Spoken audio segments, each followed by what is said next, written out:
स्वागत है आप सभी का। आप देख रहे हैं इंडिया न्यूज हरियाणा। मैं हूं आपके साथ जया मिश्रा। बुलेटिन की शुरुआत बड़ी खबर के साथ करेंगे और बड़ी खबर इस वक्त फरीदाबाद से आपको बता दें। फरीदाबाद के एक होटल से विकास के रिश्तेदार को गिरफ्तार किया गया है। पुलिस ने इनके कब्जे से 4 पिस्तौल बरामद की है। फरीदाबाद के सेक्टर 87 में रुका हुआ था विकास दुबे के साथ प्रभात मिश्रा भी रुका हुआ था, जिसकी गिरफ्तारी हो चुकी है। फरीदाबाद के एक होटल से विकास के रिश्तेदारों को गिरफ्तार किया गया है। विकास दुबे का रिश्तेदार प्रभात मिश्रा और अंकुर की गिरफ्तारी हुई है। पुलिस ने इनके कब्जे से 4 पिस्तौल भी बरामद की है। आपको बता दें कि कल सूत्रों से ये खबर मिली थी कि विकास दुबे भी फरीदाबाद के एक होटल में छिपा हुआ है, जिसके बाद पुलिस वहां पर दबिश देने के लिए पहुंची थी, लेकिन विकास दुबे वहां से भाग निकला था। लेकिन विकास दुबे के 2 करीबियों को पकड़ा गया है। अब उम्मीद यह है कि इनसे पुलिस बहुत कुछ उगलवा सकती है, बहुत बड़ी जानकारियां इनसे मिल सकती हैं, क्योंकि विकास दुबे लगातार पुलिस की गिरफ्त से दूर है। और जैसे उत्तर प्रदेश में जब उसके घर पर दबिश पुलिस देने जा रही थी, उस रात भी उसे इस बात की भनक लग गई थी, उसे किसी ने सूचित किया था।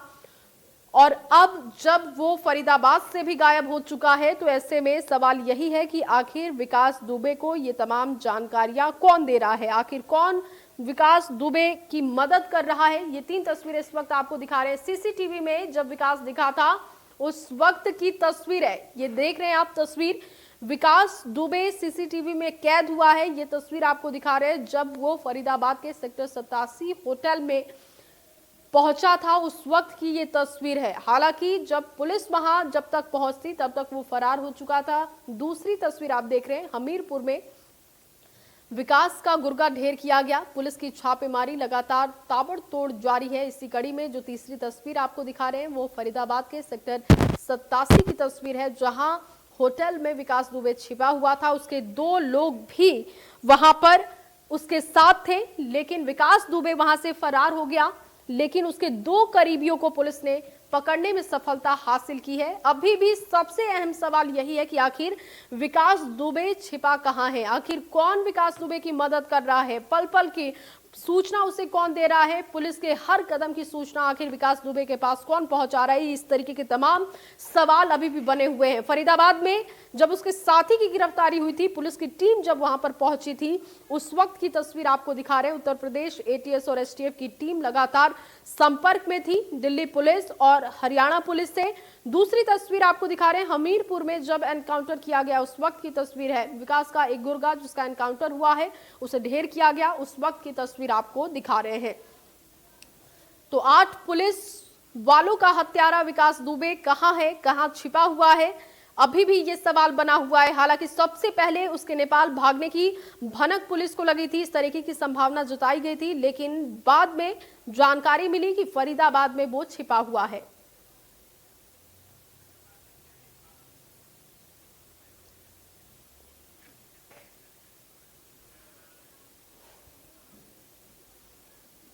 तो पुलिस के पास जानकारी थी कि फरीदाबाद में विकास दुबे छिपा हुआ है, लेकिन जब पुलिस वहां पर पहुंची तब तक विकास दुबे वहां से फरार हो गया था। कैसे वो वहां से भागा, क्या उसकी प्लानिंग रही जो सीसीटीवी में भी कैद हुई है, और इसको लेकर हमारे संवाददाता देवेंद्र कौशिक ने एक रिपोर्ट तैयार की है, आपको दिखाते हैं। गांव में पुलिस कर्मियों के हत्या आरोपी विकास दुबे और उसके साथी इसी फरीदाबाद के बरकल चौक पर स्थित ओयो होटल में रुके थे। इस रूम को जो हम दिखा रहे हैं आपको, यहाँ वो एक पूरी रात रुका था और इस रात के रुकने के बाद में जैसे ही उसको एसटीएफ और क्राइम ब्रांच की भनक लगी, उससे करीब 2.5 घंटे पहले ही यहाँ से फरार हो गया था। और मैं अगर आपको दिखाऊँ तो देखिए, जब यहाँ से वो निकला था तो कहाँ, जो सूत्र बता रहे हैं वो यहाँ से ये क्योंकि पहली फ्लोर पर ये ओयो होटल है, यहाँ से वो निकल कर गया था और किसी भी पुलिसकर्मी या क्राइम ब्रांच को इस बात की भनक नहीं लगी। उससे पहले जैसे ही उसे पता चला था वो यहाँ से निकला और करीब जो वक्त बताया जा रहा है वो 2:30 बजे से, दोपहर 2:30 बजे से पहले ही यहाँ से निकल चुका था और इसी रास्ते से वो बाहर निकला। और जैसे ही हम इस रास्ते से बाहर निकलते हैं तो ये बड़कल चौक दिखाई देगा आपको। ये दिल्ली से आने वाला रास्ता है, यहाँ से वो यहाँ इधर पहुँचा था, इस ओयो में रुका था। लेकिन इससे पहले जैसे ही यहाँ पुलिस पहुंची थी, पुलिस की जो हरियाणा पुलिस की क्राइम ब्रांच थी वो इस रोड से, देखिए मैं आपको दिखा देता हूँ, इस वाली रोड से ये पुलिस हरियाणा क्राइम ब्रांच की टीम यहाँ से पहुँची थी और यहाँ पहुँचने के बाद में इसी जगह पर जहाँ हम खड़े हैं फिलहाल, यहीं इसी जगह पर उसने इंतज़ार किया अंदर से कुछ सुखबाट होने की। और ये ओयो होटल आप देख सकते हैं एक तरफ, लेकिन यूपी एसटीएफ की टीम भी वहाँ पहुँच चुकी थी और वो भी इस किनारे पर यहीं खड़े होकर इंतज़ार कर रही थी विकास दुबे का कि उस पर कैसे दबिश दी जाए। लेकिन उस दबिश के से पहले ही विकास दुबे, मैं अगला रास्ता आपको दिखा देता हूँ। ये जो गुड़गांव की बात सामने आ रही है, ये सीधा रास्ता गुड़गांव के लिए जाता है। बिल्कुल इस होटल के सामने ये जो रास्ता है, यहाँ से गुरुग्राम की तरफ वो विकास दुबे यहाँ से निकल चुका है, जो जानकारी पुलिस सूत्रों से मिल रही है।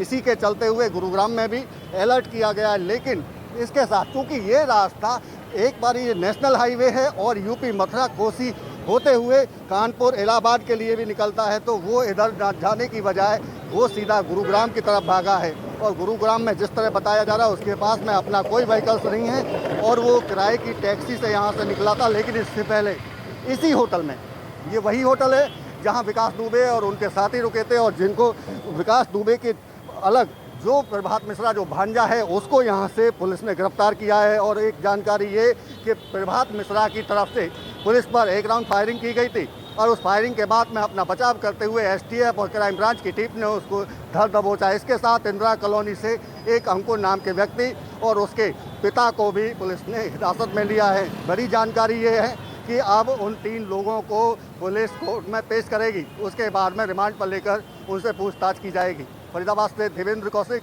India news. और चलिए इस बीच आपको बड़ी खबर बता दें जो कि गुरुग्राम से सामने आ रही है। गैंगस्टर विकास दुबे को लेकर अलर्ट पर पुलिस है। पुलिस कमिश्नर की तरफ से भी अलर्ट पर पुलिस को रखा गया है। लगातार दबिश दी जा रही है, कोशिश हो रही है कि जल्द से जल्द विकास दुबे को पुलिस पकड़ ले। एक बड़ी कामयाबी होगी क्योंकि हर कोई जानना चाहता है कि आखिर विकास दुबे छिपा कहाँ है। विकास दुबे को लेकर पुलिस अलर्ट पर है। पुलिस कमिश्नर ने ऑडियो किया है जारी और बॉर्डर एरिया पर पुलिस को एहतियात बरतने के आदेश है क्योंकि वो बॉर्डर से भाग सकता है। पूरी रात फरीदाबाद में सर्च ऑपरेशन चला है क्योंकि विकास दुबे कैमरे में भी कैद हुआ है। गुरुग्राम पुलिस ने अपने बॉर्डर पर सख्ती बढ़ा दी है। ये जो तस्वीर आपको लगातार दिखा रहे हैं, लाल घेरे में आप विकास दुबे को देख रहे हैं और ये फरीदाबाद की तस्वीर है जब वो सेक्टर 87 के होटल में रुका था, उसी वक्त की ये तस्वीर कैद हुई है। सवाल ये है कि विकास दुबे है कहां, क्योंकि जब पुलिस दबिश देने पहुंचती है उसी वक्त विकास दुबे गायब हो जाता है। कैसे उसे जानकारी मिलती है पुलिस के हर कदम की, इस तरीके के कई सवाल हैं जिसका जवाब सिर्फ और सिर्फ विकास दुबे दे सकता है। हालांकि पुलिस का कहना है कि बहुत जल्द हम विकास दुबे तक पहुंच जाएंगे। उसके गुर्गे को ढेर किया गया, उसके 2 रिश्तेदारों को गिरफ्तार किया गया है। उसकी पत्नी की कॉल डिटेल से पता चली है ये बात कि वो लगातार अपनी पत्नी के संपर्क में था और उसने ये बात भी कही थी कि वो वहां से भाग जाए, जिसके बाद से उसकी पत्नी भी फरार है। अब विकास दुबे को लेकर कई तरीके के सवाल उठ रहे हैं। गुरुग्राम से राज वर्मा इस वक्त हमारे साथ फोन लाइन पर जुड़ चुके हैं। राज, सबसे बड़ा सवाल तो सबसे पहले यही है कि पहले जानकारी मिलती है कि नेपाल भाग सकता है, ये संभावना जताई गई, लेकिन फरीदाबाद में विकास दुबे छिपा हुआ था, सीसीटीवी में भी कैद हुआ, लेकिन पुलिस के हर कदम की जानकारी विकास दुबे को होती है। बिल्कुल, देखिए कहीं ना कहीं पुलिस से एक कदम आगे अभी विकास दुबे चल रहा है। जिस तरह से लगातार जिन संभावनाओं की तलाश में पुलिस छापेमारी कर रही है, कल भी फरीदाबाद में जो टिप मिली थी पुलिस को कि फरीदाबाद के एक होटल में रुकने के लिए आया है विकास दुबे अपने 2 साथियों के साथ, और उसी जानकारी पर जब पुलिस वहां पहुंची तो वहां से फरार होने में विकास दुबे कामयाब हुआ है। जानकारी मिली है कि वहां पर फायरिंग भी हुई है और एक व्यक्ति को हिरासत में भी लिया है, ये पुलिस सूत्रों से जानकारी मिली है। उसके बाद विकास दुबे के गुरुग्राम की तरफ आने की भी संभावना जताई जा रही है, जिसके चलते गुरुग्राम पुलिस कमिश्नर के राव ने एक ऑडियो मैसेज जारी कर सभी पुलिस कर्मियों को एहतियात बरतने के लिए और जो बॉर्डर एरिया है वहां पर नाकाबंदी सख्त करने के आदेश दिए हैं कि कोई भी संदिग्ध जो कि जिसका हुलिया विकास दुबे से मिलता हो और उसकी जांच की जाए, और अगर लगता है कि वो संदिग्ध है तो उसे तुरंत हिरासत में भी लिया जाए। तो पुलिस ने तमाम जो इलाके हैं, चाहे वो दिल्ली से सटे हुए फरीदाबाद और दूसरे जो इलाके हैं वहां पर बैरिकेडिंग कर तमाम उन लोगों की चेकिंग की जा रही है जो जिनका हुलिया मिल रहा है, क्योंकि कोविड का समय है, ऐसे में मास्क की आड़ में भी विकास दुबे निकलने जी। लेकिन राज, क्या इस बात को पुलिस मान रही है कि जो सीसीटीवी में व्यक्ति कैद हुआ है वो विकास दुबे ही है, क्योंकि अब तक जो पुलिस की तरफ से भी बात कही जा रही थी कि हुलिया उसका मैच कर रहा है, लेकिन क्या ये बात पुष्ट कर रही है पुलिस, ये इस बात की पुष्टि कर रही है कि वही व्यक्ति विकास दुबे है जो सीसीटीवी में कैद हुआ है?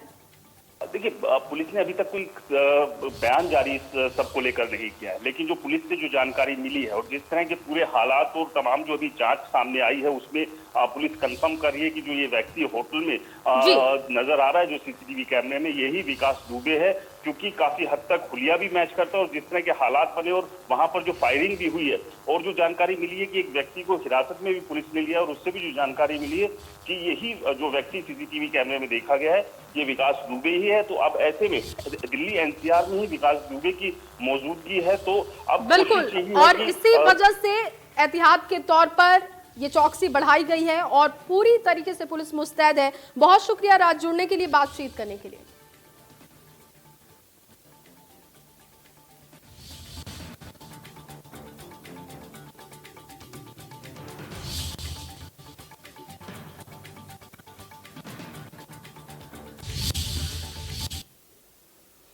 और चलिए अब ग्राफिक्स के जरिए आपको बताते हैं कि आखिर विकास दुबे कौन है जो पुलिस को इतना नचा रहा है। आखिर विकास दुबे की क्या अब तक पूरी कहानी रही है? सबसे पहले बीजेपी नेता संतोष शुक्ला हत्याकांड का मुख्य आरोपी है और यहीं से ये हाईलाइट हुआ था। 2001 में संतोष शुक्ला की हत्या, 2000 में राम बाबू यादव की हत्या की साजिश इसने रची।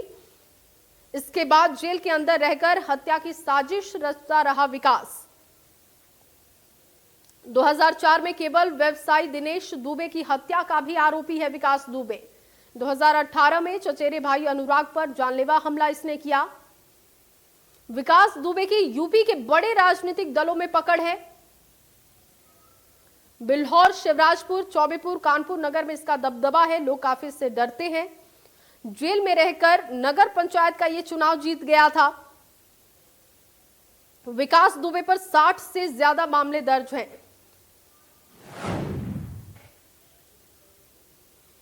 और अब आपको करनाल से बड़ी खबर बता दें, करोड़ों रुपए का धान घोटाला हुआ है। राइस मिल मालिक सरकार को लगा रहे हैं चूना। खाद्य विभाग ने छापेमारी कर 2 ट्रकों को काबू में किया है। दोनों ट्रकों में 737 क्विंटल चावल बरामद। दूसरे राज्यों से पीडीएस का चावल खरीद कर पूरा कर रहे हैं। तो आपको बता दें कि खाद्य विभाग ने छापेमारी कर 2 ट्रकों को काबू में किया है। दूसरे राज्यों से पीडीएस का चावल खरीदकर पूरा किया जा रहा है कोटा। सरकार को चूना लगाने का काम किया जा रहा है। करोड़ों का धान घोटाला हुआ है, करोड़ों रुपए का धान घोटाला हुआ है। करनाल से ये बड़ी खबर आपको बता रहे हैं। राइस मिल मालिक सरकार को चूना लगा रहे हैं। हालांकि इस पूरे मामले को अब लेकर पड़ताल शुरू हो चुकी है। खाद्य विभाग की तरफ से जो जानकारी मिल रही है कि करोड़ों का धान घोटाला हुआ है। दूसरे राज्यों से पीडीएस का चावल खरीदकर कोटे को पूरा किया जा रहा है।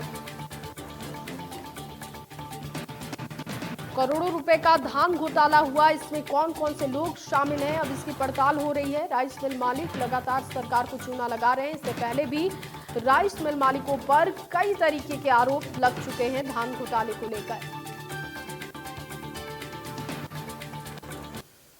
उधर भिवानी में मानसून को लेकर जिला प्रशासन पूरी तरीके से अलर्ट पर है। आपदा प्रबंधन के तहत जिला प्रशासन की तैयारियां कैसी हैं, इसी को लेकर जायजा लेने के लिए लगातार वहां पर अधिकारी भी पहुंच रहे हैं। डीआरओ प्रमोद चहल और अन्य अधिकारी साथ में रहे, क्योंकि जब वो पहुंचे थे जायजा लेने के लिए, जिलाधीश अजय कुमार कई जगहों पर दौरा करने पहुंचे थे और अधिकारियों को उचित दिशा निर्देश उन्होंने दिया।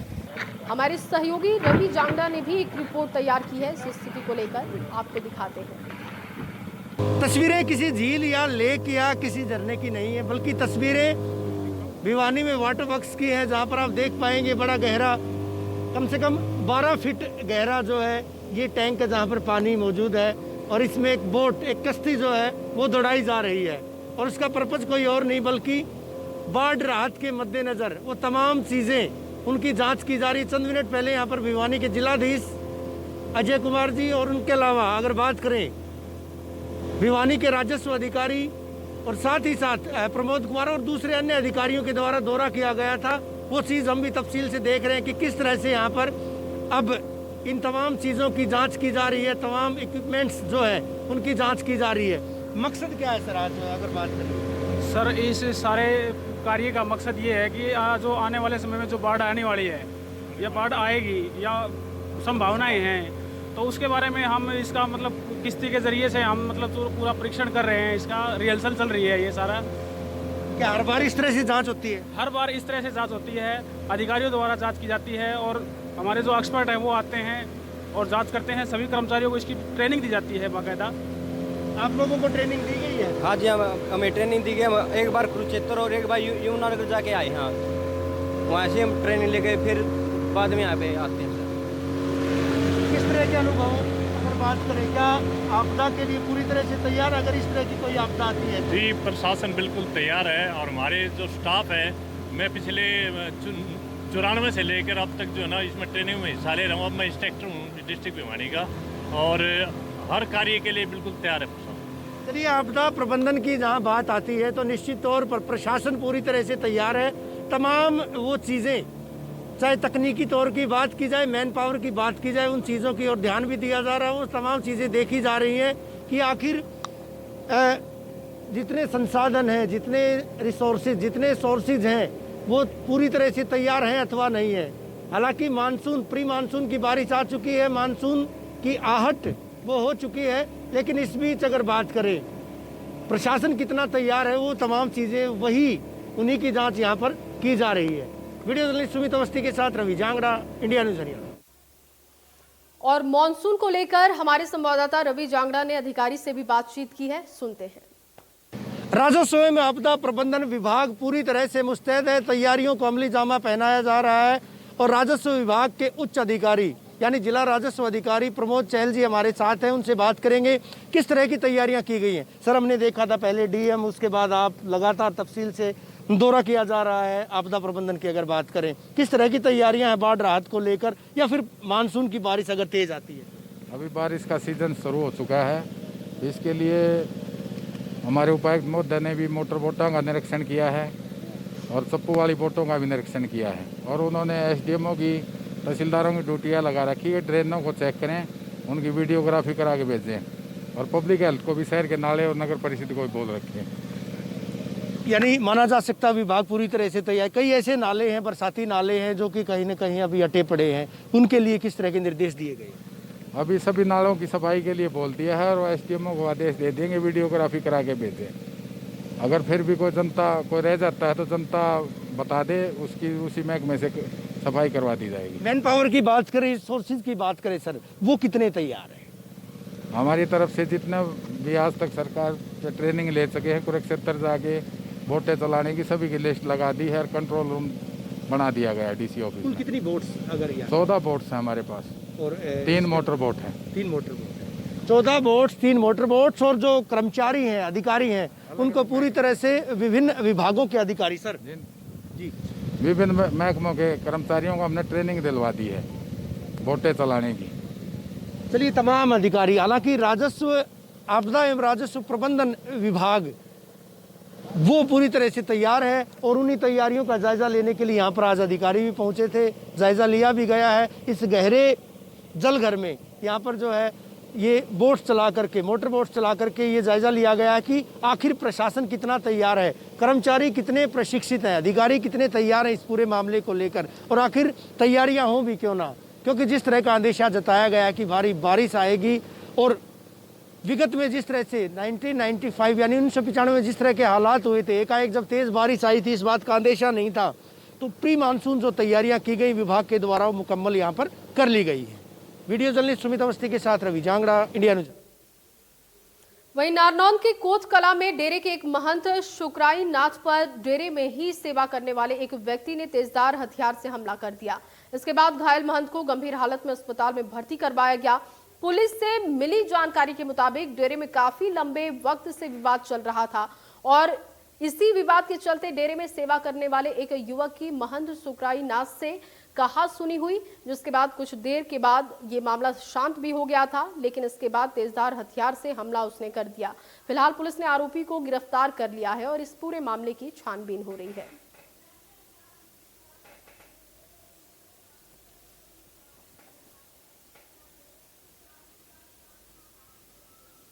डेरे के सेवक ने धारदार हथियार से महंत पर हमला किया। गंभीर हालत में महंत को अस्पताल में दाखिल करवाया गया है। हालांकि इस मामले में आरोपी की गिरफ्तारी हो गई है और इस मामले की अब पुलिस जांच कर रही है। बताया जा रहा है कि मामूली कहासुनी को लेकर ये विवाद पनपा था। पहले कहासुनी हुई, हालांकि कहासुनी के बाद मामला शांत हो गया था, लेकिन उसके कुछ ही देर के बाद डेरे के सेवक ने धारदार हथियार से हमला कर दिया। और अब खबर यमुनानगर से, जहां यमुनानगर जिला जेल में छापेमारी के दौरान कई गैंगस्टर और हत्या के आरोपियों से 11 मोबाइल फोन, बैटरी चार्जर समेत रुपए बरामद हुए हैं। जेल अधीक्षक संजीव पैटर ने जेल में छापेमारी की और जेल में जैसे ही तलाशी अभियान शुरू किया गया, एक कैदी ने मोबाइल से सिम निकालकर उसे चबाना शुरू कर दिया, तो दूसरे ने अपना फोन तोड़ दिया। जेल अधीक्षक के मुताबिक जेल में सुरक्षा अच्छी है, लेकिन इसके बावजूद मोबाइल इन बंदियों तक कैसे पहुंचे, इसकी पड़ताल की जा रही है। इन लोगों ने कहां बात की है, इसकी जानकारी भी जुटाई जाएगी। जिला जेल सबसे सुरक्षित मानी जाती है, लेकिन जब जेल में ही मोबाइल मिले तो जेल पर सवाल उठने लाजमी है। हालांकि जेल के अंदर से अपराधियों के गिरोह का नेटवर्क के जरिए काम करने की सूचना भी सामने आती रहती है।